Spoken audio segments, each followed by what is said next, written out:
Le souvenir marquant que j'aimerais partager avec vous, c'est la période du Covid. Parce qu'évidemment, pendant la période du Covid, on ne pouvait pas réunir des gens dans un théâtre. Et donc, nous avons organisé 2 webinaires pour essayer de mieux comprendre les contours de cette pandémie, ce qu'était un virus émergent.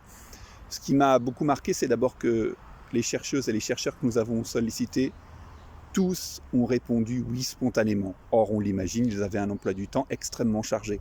Ensuite, évidemment, nous faisions des webinaires, des événements à distance. Nous n'avions pas de public, mais les techniciennes, les techniciens qui nous ont aidés à réaliser ces événements, réalisateurs, monteurs, cadreurs, ingénieurs du son, enfin, tous ceux qui étaient là présents, sont sortis en quelque sorte de leur quotidien professionnel pour nous dire on a appris des choses, c'était intéressant.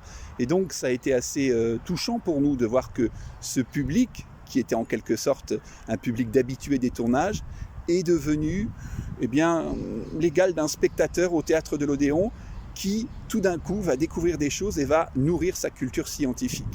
Et puis une autre satisfaction, nous avons abordé des sujets grâce aux scientifiques qui étaient présents, des sujets qui n'étaient pas forcément beaucoup évoqués dans les médias, comme par exemple l'Afrique et le Covid, le concept de science ouverte de One Health.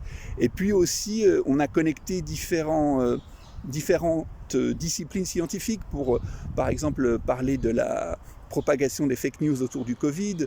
On a eu l'apport de neurologues, mais aussi de sociologues.